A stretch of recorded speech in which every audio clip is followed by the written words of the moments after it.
les préserve affectueusement sous verre. On les vénère de par le monde.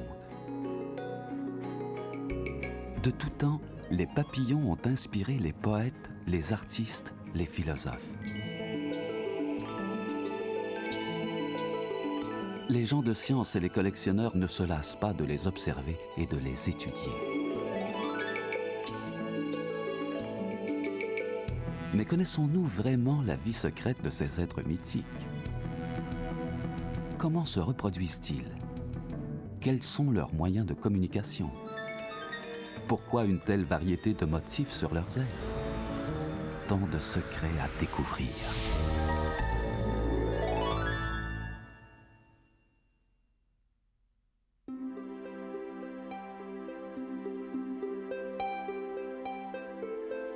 Pour de nombreux peuples de la Terre, les papillons sont associés au monde spirituel. Ils symbolisent le renouveau, l'espoir et l'amour éternel. Cette émotion, pour les papillons, c'est certainement la passion. Parce que de tous les animaux qui vivent sur Terre, je considère que les papillons sont parmi les plus beaux, les plus spectaculaires, les plus imprévisibles, les plus extraordinaires.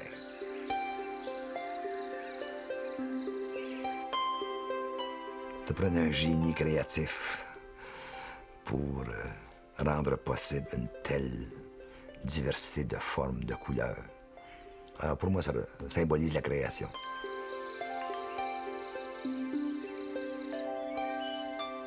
L'attrait psychique qu'exercent sur nous les papillons tient peut-être du voile de mystère qui enveloppe leur existence comme la chrysalide de laquelle ils émergent.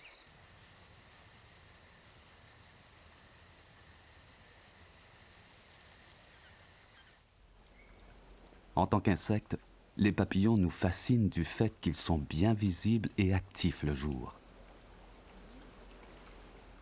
Les papillons de nuit, sans être particulièrement fades, sont de couleur brunâtre et moins spectaculaires que les papillons de jour.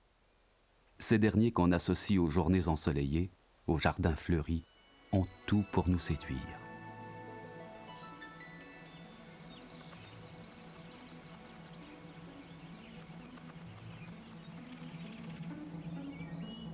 Les papillons et les chenilles éveillent les enfants aux merveilles de la nature. Pour certains, cet éveil mène à une passion de toute une vie. J'ai commencé à m'intéresser aux papillons et aux insectes quand j'étais très jeune. J'avais environ 7 ans quand ma cousine, qui a eu un projet scolaire de fabriquer une petite collection de papillons. Depuis ce temps-là, j'ai toujours nourri une belle passion pour tous les papillons et les insectes qui nous entourent parce qu'il y en a partout. C'est un monde d'émotion, de passion, je dirais même d'extase. Les plus grands moments de bonheur que j'ai vécus dans ma vie, je les ai vécus en collectionnant des papillons. Le papillon le mieux connu au monde est sans doute Danus plexippus, communément appelé le monarque. Toutefois, à part le monarque, le commun des mortels aurait de la difficulté à nommer 5 autres espèces de papillons de jour. En réalité, il en existe plus de 17 000 et l'Amérique du Nord en compte plus de 750. Par exemple, le bleu argenté, le papillon tigré, le vice-roi, le vulcain, le morillo, la belle dame, le baltimore, la vanesse de Virginie, le polygone à queue violacée. Les papillons évoquent des images de temps chaud et de plaisir d'été. Certainement pas de froidure et de neige. Le Canada est un pays, comme vous savez, qui s'étend très au nord et plus on va vers le nord, moins il y a d'espèces en général de n'importe quel groupe. Et c'est pareil pour les papillons de jour. Dans le sud de l'Arctique, il y a une vingtaine d'espèces de papillons de jour et au nord de l'île Ellesmere, on ne retrouve plus que 2 espèces de papillons de jour. Dans le sud du Canada, le morillo est une des premières créatures à sortir de son hibernation au début du printemps, alors que la neige recouvre encore le sol. Le morillo, c'est un papillon qui passe l'hiver comme un adulte, caché sous l'écorce des arbres. Ces papillons sortent et sont capables d'être actifs au cause de ce qu'on appelle une thermorégulation. Et si vous regardez ces papillons, on voit plusieurs activités. Un des premiers, c'est qu'ils sont exposés au soleil, face au soleil pour réchauffer la température du corps. On a une autre chose, on voit, ils mettent les ailes à côté du corps pour attraper l'air chaud. Et le troisième, on voit, ils vibrent les ailes, qui avec la contraction musculaire va augmenter la température corporelle. On ne saurait imaginer que des êtres d'apparence si frêle puissent défendre leur territoire. C'est néanmoins le cas pour certaines espèces de papillons. Le morillo, par exemple. Si on se promène dans la forêt au printemps, on peut apercevoir le mâle qui défend son territoire contre d'autres individus. Le mâle choisit un site en fonction de ses caractéristiques. Par exemple, une clairière au milieu des bois où pénètre le soleil pour qu'il soit bien au chaud. Mais voici qu'un autre mâle survole l'emplacement choisi. Le mâle qui était sur place s'élance aussitôt vers l'intrus pour le chasser. Dans ce cas-ci, l'intrus abandonne et quitte les lieux.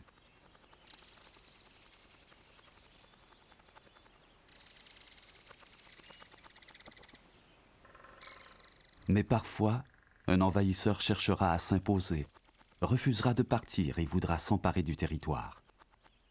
On verra alors une escalade des hostilités, chacun des adversaires essayant de se placer sous l'autre pour le pousser à l'extérieur du territoire.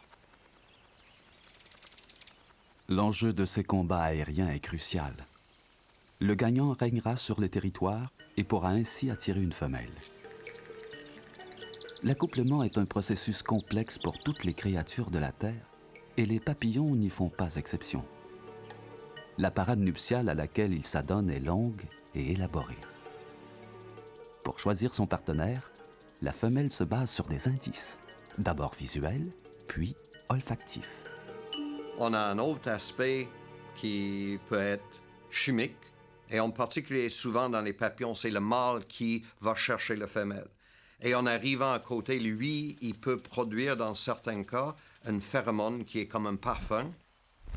La phéromone est une substance sécrétée et émise dans l'air, jouant le rôle de message chimique entre individus. Elle peut indiquer qu'un individu fait partie de la même espèce. Elle peut aussi aider la femelle à juger la qualité d'un prétendant. Si la femelle accepte le mâle, celui-ci se pose à côté d'elle et lui fait la cour, avec un ensemble de mouvements chorégraphiés d'une grande complexité. Le mâle, quand il fait l'accouplement, il transfère ce qu'on appelle un spermatophore, qui est un gros paquet qui contient pas seulement des spermes, mais d'autres choses comme les acides aminés et d'autres ressources que la femelle utilise pour la production de ses œufs.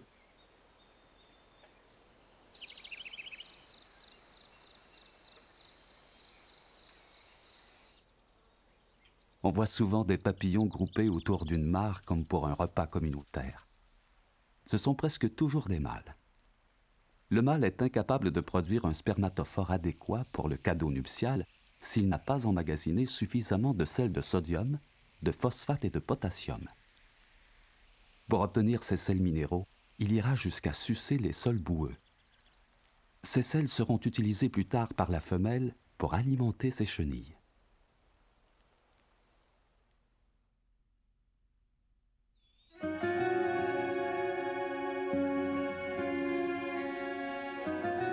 Le fait de relâcher des papillons lors de funérailles ou de commémorations est un rituel de plus en plus populaire en Amérique du Nord. Mais quel lien spirituel existe-t-il entre les papillons et la mort?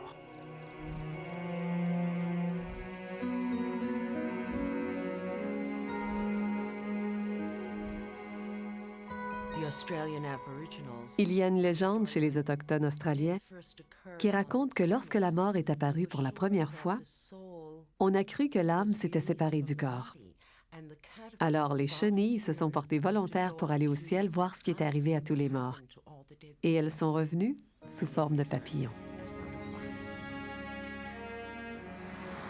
Les gens qui achètent des papillons pour, par exemple, une funéraille, vont l'acheter pour la même symbolique. C'est un peu le symbole de l'âme qui va s'envoler, qui se libère dans la nature.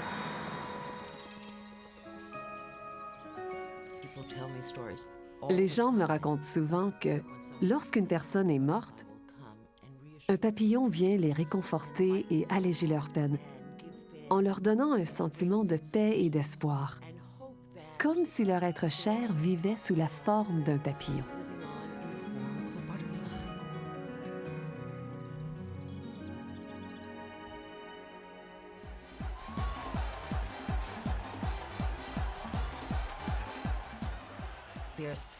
Il y a tellement de contes folkloriques concernant les papillons, de tous les coins de la Terre. En Irlande, au 17e siècle, un papillon blanc représentait l'âme d'un enfant défunt. En Roumanie, le papillon était un symbole d'amour, et les jeunes filles croyaient qu'en buvant une boisson contenant des ailes de papillon, elles attireraient un amant idéal. Quand Ferdinand Marcos était à l'Arctique de la mort, les journaux des Philippines ont rapporté qu'un papillon noir avait été vu volant dans le palais. On savait alors qu'il allait mourir, et c'est ce qui s'est produit.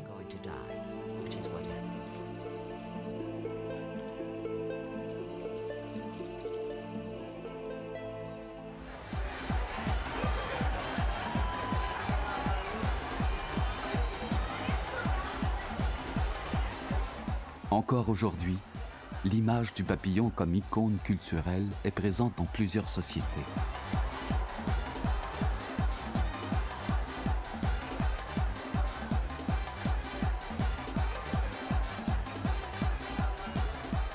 Par exemple, le papillon est un symbole populaire lors des fêtes caraïbes et a même sa place dans les danses sacrées des peuples autochtones d'Amérique du Nord.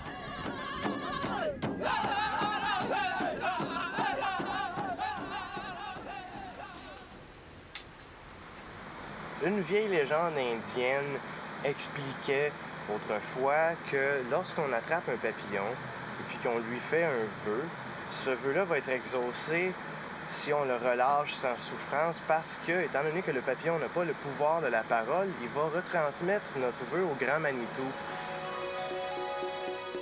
Un jour, j'ai rêvé que j'étais un papillon, voltant çà et là. Je jouissais de ma liberté de papillon. Soudain, je me réveille et je m'étonne d'être à nouveau moi-même.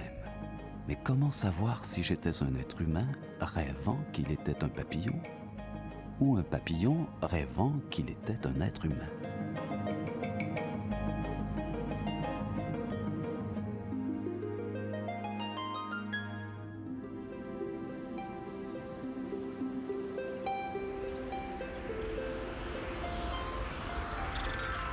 Plusieurs espèces d'insectes subissent des métamorphoses extraordinaires, mais aucune espèce n'inspire autant d'étonnement et d'émerveillement que les papillons.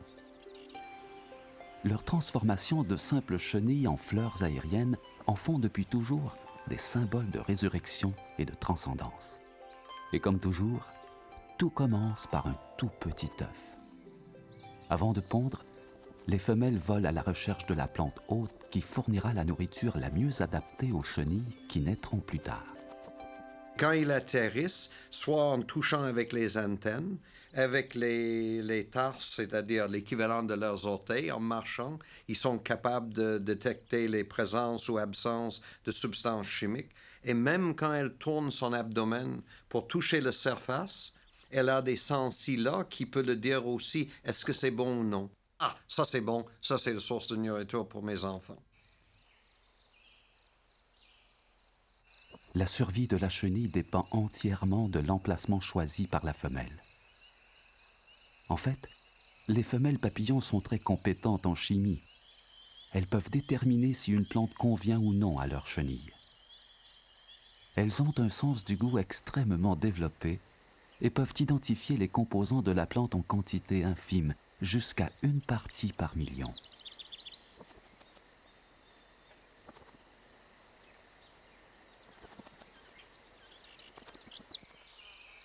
Les chances pour un individu, à partir de l'œuf, de parvenir au stade adulte sont extrêmement minces. Une femelle papillon qui pond une centaine d'œufs et qui en voit un ou deux se rendre à maturité peut se considérer fortuné. Différentes espèces choisissent des stratégies différentes pour placer leurs œufs. Certaines les déposent en grand nombre dans les endroits les plus appropriés. D'autres placent un tout petit œuf à la fois sur une plante.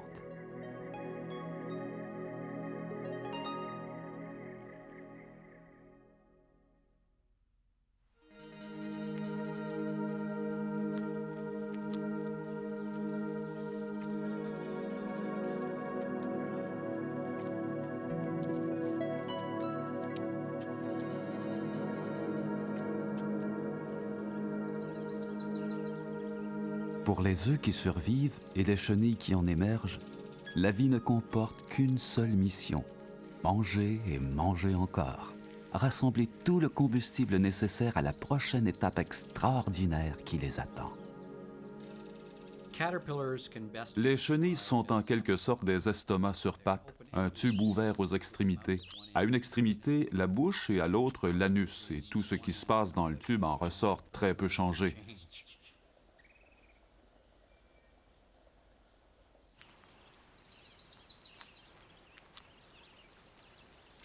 Les chenilles ou les larves de papillons grandissent et se développent très rapidement. Elles sont très efficaces pour assimiler et emmagasiner les tissus végétaux. Si un bébé humain mangeait et grandissait au même rythme qu'une larve de papillon, en un mois seulement, ce bébé serait de la taille d'une maison à 2 étages et pèserait plusieurs tonnes.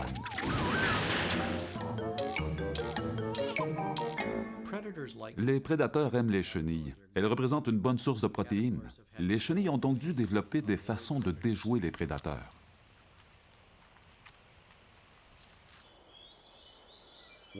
Certaines se protègent par camouflage, se confondant aux feuilles ou aux branches. D'autres imitent des choses immangeables comme des excréments d'oiseaux. D'autres encore envoient un message aux prédateurs qu'il est dangereux de les approcher. Les chenilles peuvent aussi se cacher en s'enroulant dans une feuille qui est tenue fermée avec de la soie. Dans le cas du moissonneur, il prend des filaments sur les pucerons qu'il a capturés et les revêt de sorte qu'ils ressemblent à un puceron.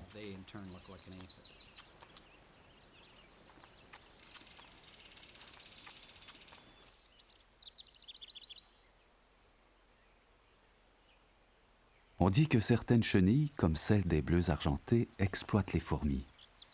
Il s'agit plutôt d'une forme de collaboration. Les fourmis protègent ces chenilles contre les prédateurs éventuels.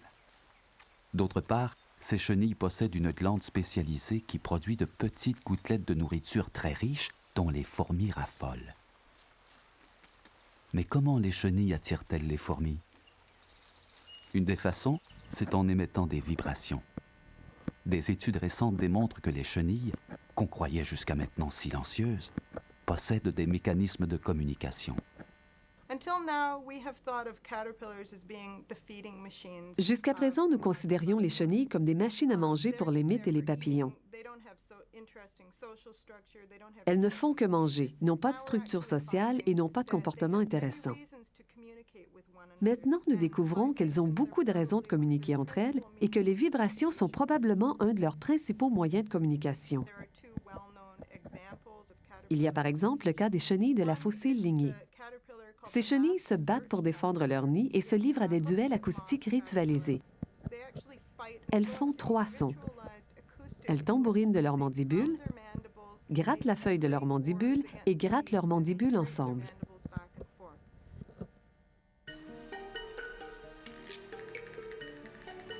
Une fois que la chenille a terminé sa croissance, elle est prête à devenir chrysalide. Selon les espèces, il faut de 4 à 14 jours pour que s'effectue la transformation de la bête à la belle. Considérant toutes les études exhaustives dont les papillons ont fait l'objet, il est étonnant que personne n'ait jamais capté sur film ce qui se déroule à l'intérieur de la chrysalide, du moins jusqu'à maintenant.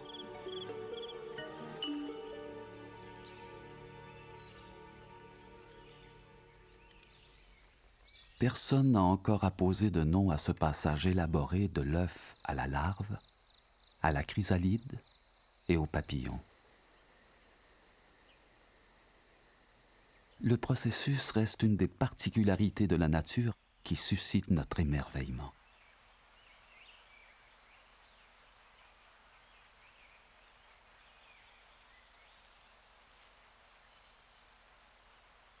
Même si dans ses étapes précédentes, il semble très différent, les tissus du papillon commencent à se former très tôt.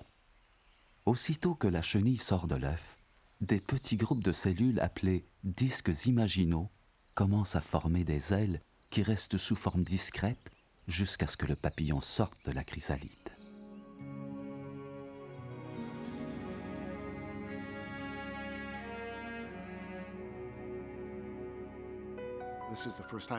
C'est la première fois que l'on observe les différentes étapes du développement d'une chrysalide à l'aide d'imagerie par résonance magnétique, ou IMR, une technologie utilisée surtout dans le domaine médical de nos jours. L'IMR nous permet d'identifier les futurs tissus dès le début. Ceux-ci peuvent être liquides et amorphes, mais ils sont là. L'IMR nous permet d'observer le processus de métamorphose à l'intérieur de la chrysalide vivante comme jamais auparavant. Le tube digestif et l'obsession de nourriture prédominent jusqu'au 4e jour. Dès le 6e jour, la fonction digestive diminue en faveur des organes de reproduction. Une nouvelle orientation. Au 10e jour, les muscles de vol et les jambes sont pleinement développés. Le papillon peut sortir et s'envoler.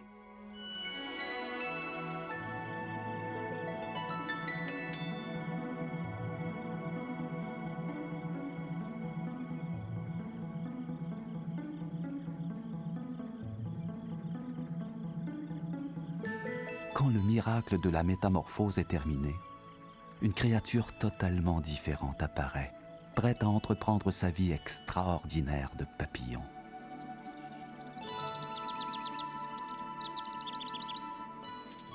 Comme pour les flocons de neige, il n'y a pas deux papillons identiques, même dans une seule espèce. Les ailes de papillon révèlent une extraordinaire variété de motifs. Les surfaces des ailes supérieures et inférieures sont habituellement très différentes, ayant chacune leur propre dessin. Si vous regardez de très près, vous pourrez apercevoir sur leurs ailes colorées des lettres de l'alphabet, des chiffres, des visages et même des drapeaux de différents pays. Dans le monde mystérieux des papillons, les ailes sont un moyen essentiel de communication. Mais qu'est-ce qu'elles expriment? Le langage des ailes transmet une grande variété de messages. Pour les papillons d'une même espèce, les motifs constituent des traits personnels et distinguent les papillons compatibles de tous les autres.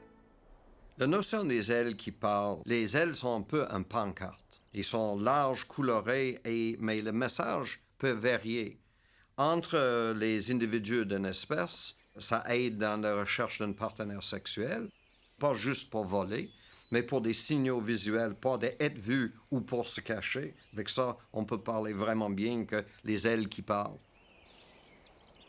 Pour les autres créatures qui menacent les papillons, comme les oiseaux, les rongeurs, les lézards et les araignées, les motifs et les couleurs envoient un message catégorique.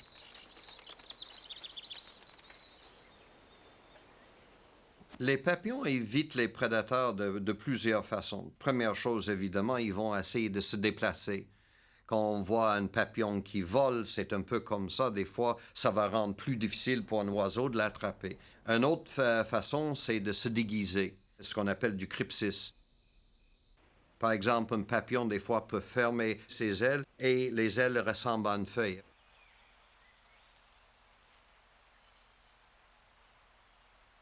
Un autre, par exemple, on voit des papillons comme le monarque qui est très coloré. C'est orange et noir, c'est de se montrer à les prédateurs potentiels. Parce que ces couleurs, ce sont des couleurs qu'on appelle les colorations aposmatiques. Ça annonce « je suis vraiment méchante, mange-moi pas ». Le monarque est le seul papillon que j'élève qui mange de l'asclépiade.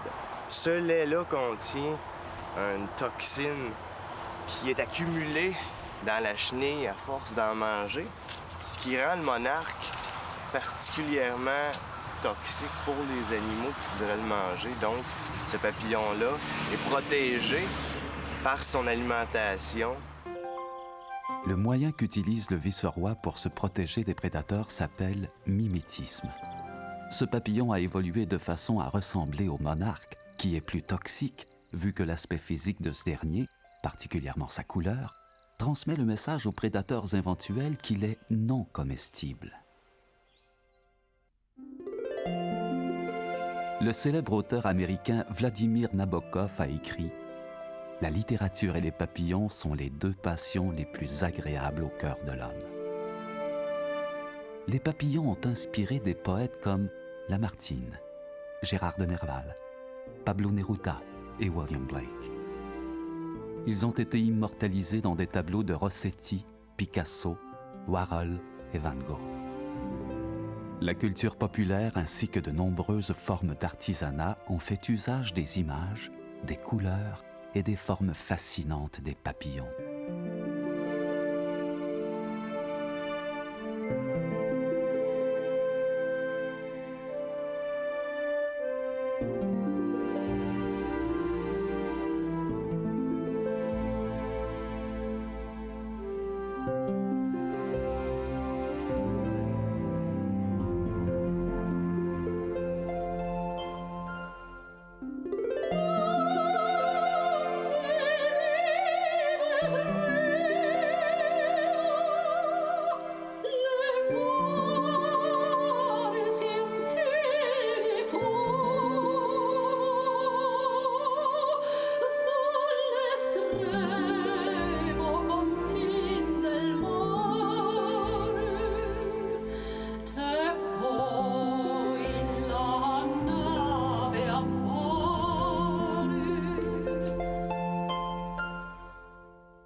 Certaines personnes gravent des papillons sur leur peau. Les collectionneurs les gravent dans leur âme. Un papillon, c'est comme un rêve. Moi j'ai souvent rêvé que je volais quand j'étais petit, le rêve de voler. Donc le papillon, il y a une certaine souplesse, ça permet de voler, la liberté. Ça a un symbole, le papillon, c'est un symbole de liberté. Je suis collectionneur d'insectes. J'ai une collection de 10 000 insectes qui provient de 75 pays, de toutes les sortes. J'ai jamais arrêté d'être passionné par les papillons. Il y a eu quelques périodes que ça a diminué, mais la piqûre, la maladie, je dirais, là, collectionner des insectes, c'est un petit peu de maladie parce que c'est pas vraiment normal. Il y a peut-être une personne sur 1 million qui fait ça. Puis il y a quelque chose qui fait que certaines personnes restent attachées à l'image du papillon.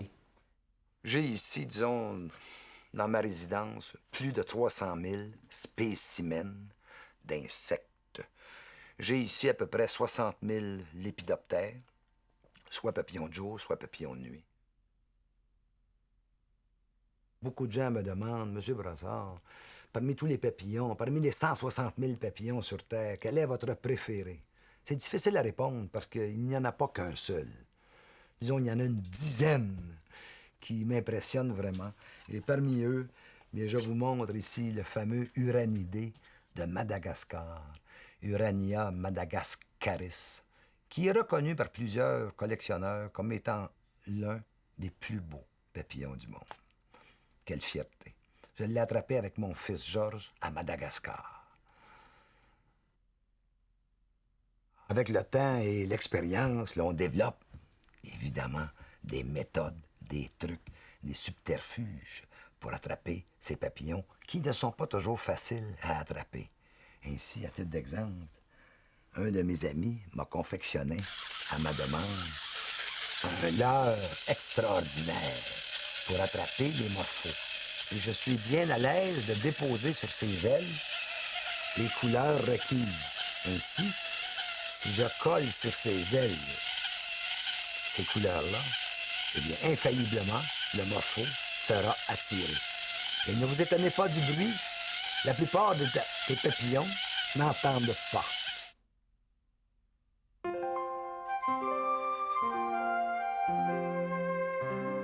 Un peu comme nous, bon nombre de papillons sont plutôt sédentaires. Mais il y a entre autres 2 espèces de papillons migrateurs qui parcourent des distances phénoménales. La belle dame et le monarque.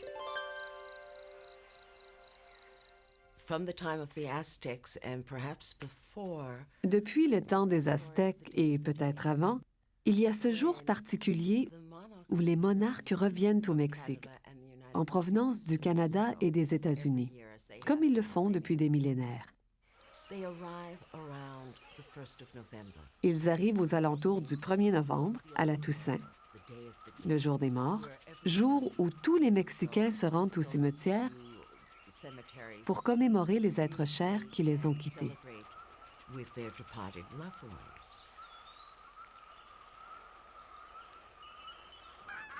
Les monarques ont évolué de façon à pouvoir effectuer chaque année cet incroyable périple, une distance de 5000 kilomètres. La génération migratrice des monarques subit certaines transformations physiologiques, telles la diapause reproductive, qui leur permet de faire des réserves d'énergie pour le voyage et de vivre plus longtemps. La vie d'un papillon, normalement, c'est 1 mois maximum. Mais cet changement physiologique permet cette élongation de la vie de l'adulte pour permettre d'entreprendre cet énorme voyage et le début de le retour avant de se reproduire. Les papillons qui partent du nord pour se rendre au Mexique font le voyage au complet. Ce sont les mêmes individus qui arrivent au Mexique où ils passeront l'hiver. Au printemps, ils auront pondu des œufs et ce sont de nouvelles générations qui reviendront dans le nord. Il faut parfois de 3 à 5 générations de monarques pour compléter ce voyage aller-retour en Amérique du Nord.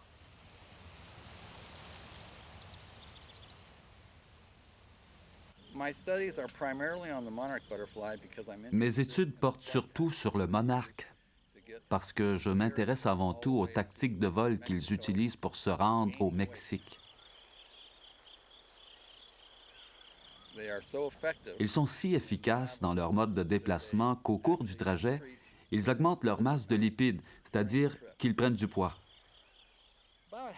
Il y a une demi-douzaine d'espèces de papillons migrateurs en Amérique du Nord. Le monarque est le plus connu, mais il y en a d'autres comme le vulcain, la belle dame et le polygone à queue violacée.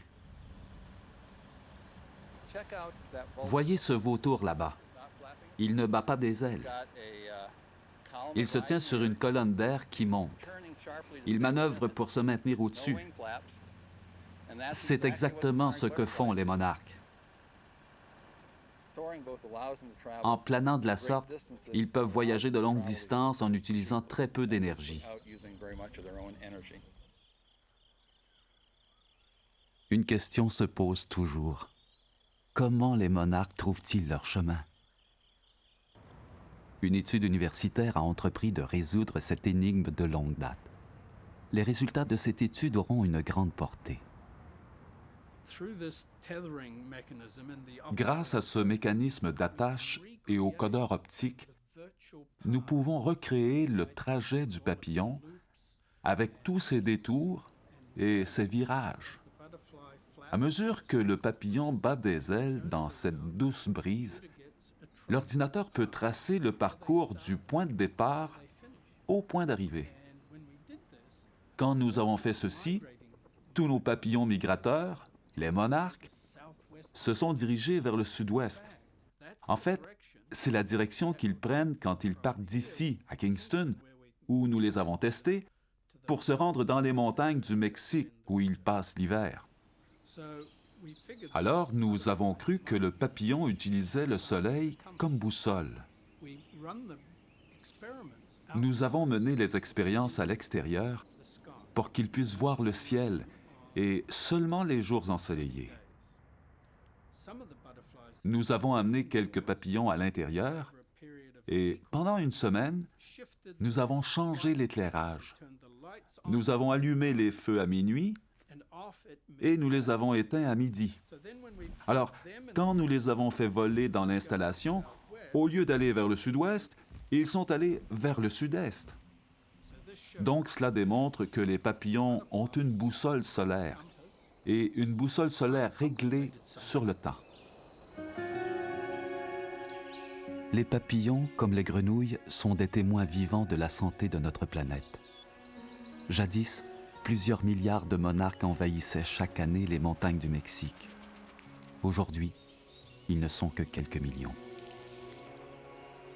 La dégradation constante des écosystèmes et le manque de nourriture menacent sérieusement les migrations du monarque.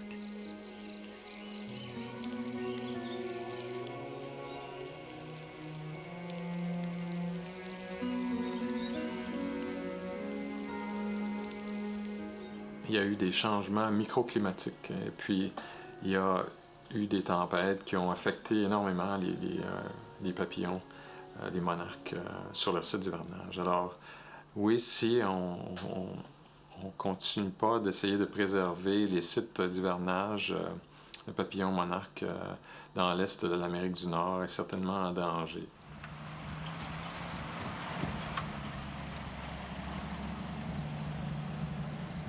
Les zones agricoles peuvent étendre souvent des pesticides, des insecticides. Et puis, les insecticides, c'est sûr que si je rapporte des plantes qui ont eu la moindre vaporisation, ça va nuire, ça va éventuellement tuer les chenilles qui vont en digérer. Donc, c'est un site qui est éloigné de l'agriculture, puis aussi qui est facile d'accès. Il y a des zones dans lesquelles je pouvais aller plus jeune pour récolter des spécimens particuliers. Et puis que maintenant, c'est devenu des zones résidentielles ou qui ont été fauchées pour devenir des endroits commerciaux.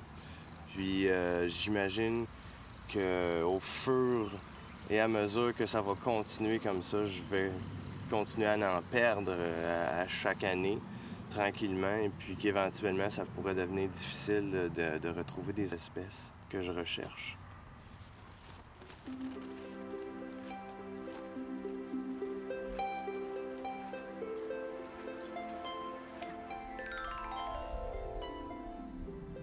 Les papillons peuvent certainement être de bons indicateurs pour connaître la qualité de certains habitats ou de certains environnements, ou même de connaître plus fondamentalement qu'est-ce qui se passe au niveau des changements climatiques.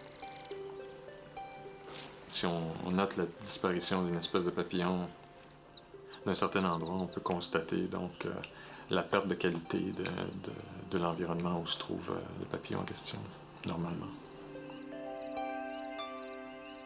Les facteurs de dégradation ou de changement de l'habitat qui peuvent affecter les papillons sont nombreux. Évidemment, il y a des changements naturels, feu, inondations, etc.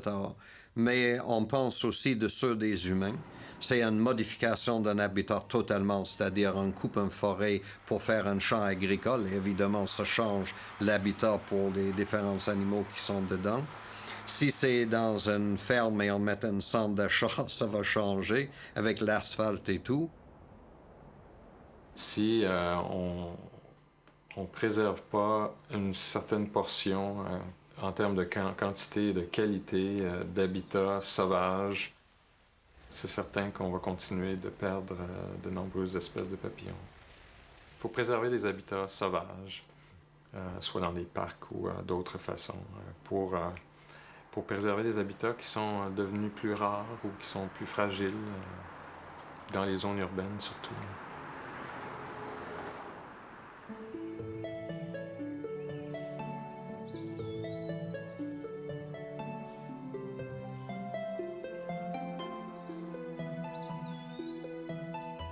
Les volières à papillons sont souvent les seuls endroits où les humains peuvent observer de près ces magnifiques créatures ailées provenant de partout au monde.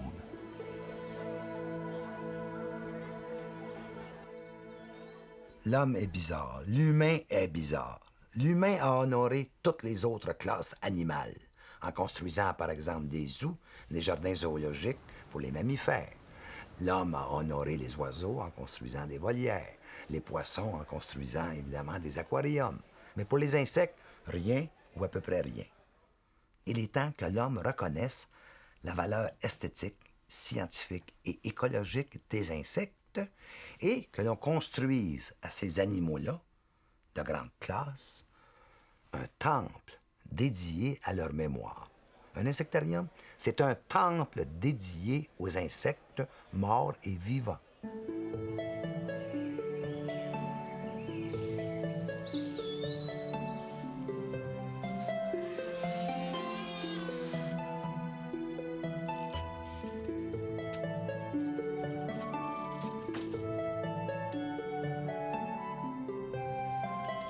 J'aime les papillons parce que ils ont des belles couleurs sur les ailes.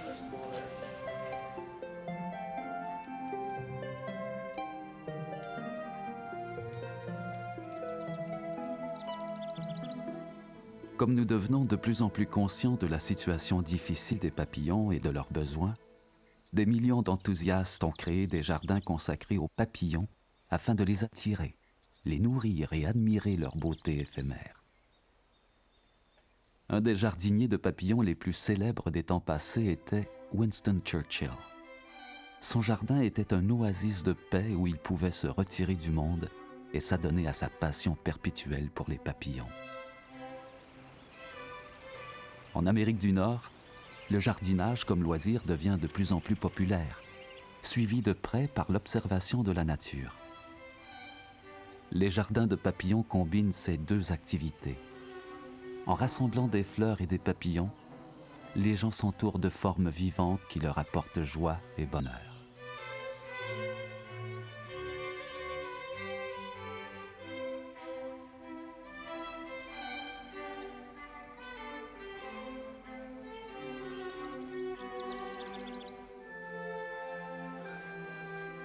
Les Chinois croient qu'un papillon de jade symbolise l'amour et l'union de deux âmes. Les lâchers de papillons pendant les mariages ont une signification semblable et ont entraîné la création d'une industrie très prospère qui approvisionne non seulement les mariages, mais aussi les funérailles, les installations de recherche et les jardins zoologiques.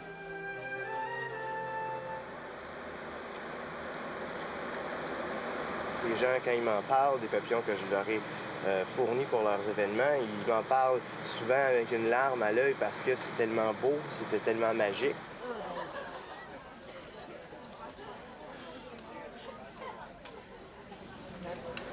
J'ai une formation en horticulture qui m'aide à bien gérer les plantes que je cultive pour les environnements à papillons. Les lâchers de papillons lors de cérémonies sont des gestes gracieux qui semblent inoffensifs. Pourtant, certains experts croient qu'ils peuvent avoir des conséquences sérieuses. À la base, on ne peut pas avoir vraiment d'objection à ça, sauf que parfois, on prend des papillons qui ont été élevés, par exemple, sur l'est du continent, puis on les relâche dans l'ouest du continent. Alors, ça vient brouiller complètement toute l'histoire naturelle de ces papillons.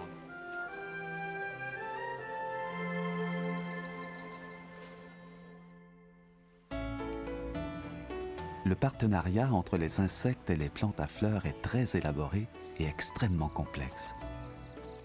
Par exemple, l'asclépiade est un des mets favoris du papillon tigré qui a une trompe suffisamment longue pour sonder les nectaires profonds. Les papillons obtiennent le nectar de la plante qui est pour eux, c'est la récompense pour transmettre le pollen avec leur pièce buccale qu'on appelle une proboscis, qui est comme une paille enroulée. Et la chose qui est intéressante, dépendant la profondeur de la fleur. Évidemment, si vous avez une pièce buccale, une proboscis longue comme ça, on ne peut pas chercher la nourriture qui est très au fond. Avec ça, différents insectes, différents papillons exploitent différentes fleurs dépendant de la longueur de leur proboscis. Et en plus, on les voit, ils vont choisir dépendant de la concentration de le nectar.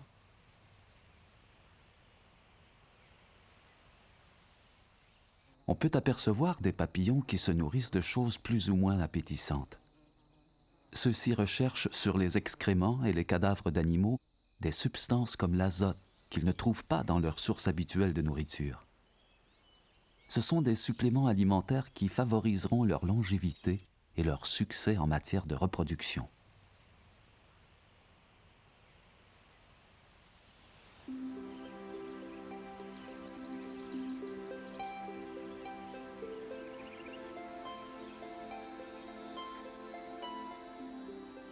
Les papillons ne perçoivent pas les couleurs éclatantes des fleurs de la même façon que les humains. Ils voient un spectre de couleurs différent d'une autre. En plus des couleurs habituelles que nous voyons, bleu, rouge, orange et ainsi de suite, les papillons peuvent aussi distinguer les rayons ultraviolets. Pour l'œil humain, le pissenlit, par exemple, est d'un jaune brillant. Mais les insectes voient une couleur complémentaire appelée mauve abeille, qui devient de plus en plus brillante vers le centre du pissenlit et qui guide les insectes vers le nectar. La dépendance sur une source précise d'alimentation rend certaines espèces plus vulnérables. En Amérique du Nord, on compte plus de 2 douzaines d'espèces en péril, dont le magnifique mélissa bleu. Le mélissa bleu est un papillon minuscule dont les ailes ont une envergure de 2,5 cm seulement. Pendant des décennies, l'espèce était en déclin et elle avait complètement disparu de plusieurs régions en Amérique du Nord. Depuis la fin des années 1980, des experts canadiens et américains de la faune étudient la possibilité de réintroduire le mélissa bleu dans son ancien habitat. Ça fait qu'on peut vouloir réintroduire une espèce qui est extirpée d'un territoire donné, une espèce de papillon de jour, par exemple, parce que en la réintroduisant, on s'assure évidemment que l'habitat soit suffisamment préservé pour que le papillon y survive, et ce qui permet généralement que des centaines d'autres espèces d'insectes et d'arthropodes, de plantes survivent aussi. On peut argumenter que les papillons, c'est juste un autre insecte, pourquoi on doit le conserver. Les papillons sont excessivement importants dans l'écosystème. En termes de partie de la chaîne alimentaire, sont la source de nourriture pour X, Y et Z. Et si on élimine un paquet de chenilles, par exemple, on peut voir une diminution d'un oiseau ou une autre espèce qui dépendent énormément. Et avec ça, c'est une question que les papillons sont, entre autres, un maillon dans une chaîne. Les papillons sont souvent appelés les ambassadeurs du monde des insectes. Une grande partie des connaissances que nous possédons sur les insectes, sur les populations d'animaux et sur l'évolution du comportement animal nous proviennent de l'étude des papillons. On doit considérer tout, pas juste nous et nos intérêts. Et avec ça, la recherche et une protection de tous les animaux, y compris des papillons, ça nous aiderait d'avoir un meilleur monde. Là, d'abord, il y a un aspect peut-être philosophique, dans le sens que l'être humain a le pouvoir de détruire complètement toute vie sur Terre, et donc a le devoir de la préserver, et de la préserver au complet pour le bénéfice des générations futures.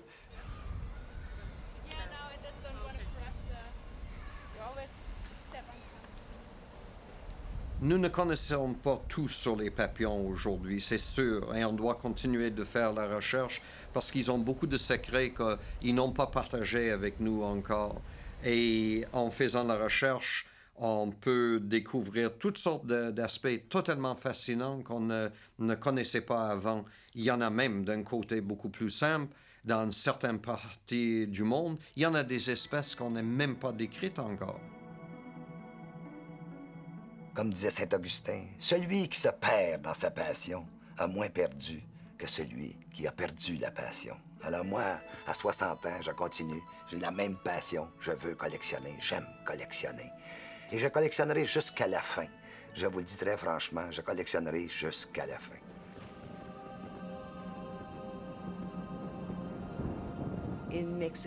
Au Mexique, il y a un merveilleux mythe qui raconte comment les premiers dieux et les déesses ont été amenés d'un endroit dans le nord par des papillons. Les papillons ont conduit ces premiers dieux et les déesses à une montagne sacrée où ils ont construit un feu énorme pour se préparer à apporter la lumière au monde. Un des dieux a sauté dans le feu pour devenir le soleil. Un autre a sauté dans le feu pour devenir la lune. Et maintenant que nous avons la lumière dans le monde, comment allons-nous décorer ce monde et le préparer pour les humains? Alors, Quetzalcoatl, le papillon, a dit « Je donnerai ma vie ». Et il a sauté dans les flammes pour devenir les nombreux papillons multicolores et toutes les fleurs de la terre. Et c'est ainsi que le monde a été préparé pour les humains.